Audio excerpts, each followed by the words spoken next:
Senator Daines. Thank you, Chairman Johnson. Director Wray, cyber terrorism is an emerging threat that has become all too real in Montana. In fact, just 2 weeks ago, the Columbia Falls School District received cyber threats promising harm and demanding ransom. This forced the closure of more than 30 schools across multiple school districts, affected over 15,000 Montana children. It's unprecedented. We've not seen that before. In my home state of Montana, the culprit's been identified as the Dark Overlord, an overseas criminal organization. Mr. Wray, are you aware of these cyber threats, and is the FBI investigating? Yes, Senator, we are actively involved in the matter that you're referring to in Montana. I want to be careful not to discuss an ongoing investigation, but I will tell you that I could not agree more that this concept of ransomware, cyber terrorism, the various variants of it that are hitting, and I think the example in your state illustrates that it's everywhere now. It's affecting, it's no longer just ransomware to, you know, a big Fortune 500 company. Mm-hmm. It's hospitals, it's schools in your case. So it's a threat that is growing. Yeah. There's a lot, we have a lot of matters ongoing related to it. In some cases, we've indicted ransomware authors. In other cases, we've what's called sinkhold them, which is redirect them essentially into the hands of law enforcement. But make no mistake, it is a very serious threat, and it's growing. So I understand it's an active investigation, and you're limited in providing details. However, looking back at the big picture, what is the FBI doing to attribute these cyber crimes and help bring these criminals to justice?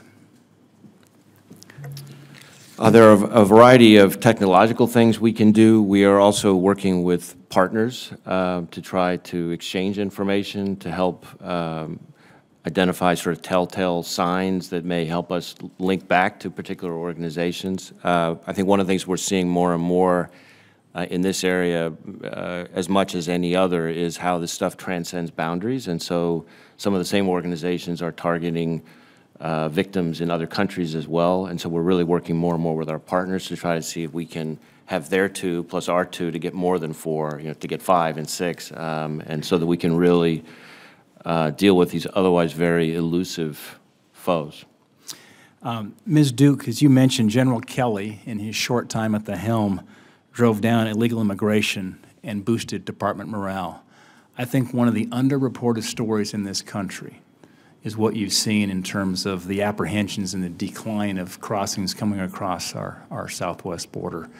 General Kelly sat right where you all are sitting here a while back and shared some of these remarkable improvements, quantifiable reductions of 60, 70%. And I have confidence that you will continue on that trajectory. These recent cyber threats that I described here with the director have Montanans shocked. They're nervous. It hits right at the core of who we are with our children. But as you mentioned in your testimony, Americans will not be intimidated or coerced. You also briefly touched on identifying and punishing those who exploit cyberspace. What efforts has DHS taken to improve attribution capabilities?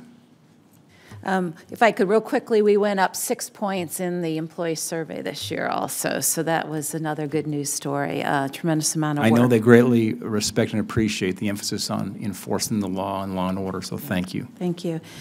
So in terms, we are working a lot with the critical infrastructure. Cybersecurity has to start with those that own the systems.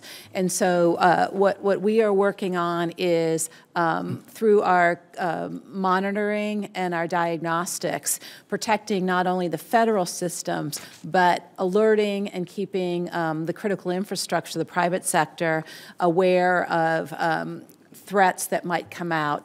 So we do information bulletins, we do those types of things. Recently, one of the more severe actions was a binding operation directive on a specifically significant threat in terms of the Kaspersky software. So it depends on the situation. We work closely. We sit with the FBI, so there is a seamless from just countering it as just a bug to it being a criminal activity. Okay, thank you.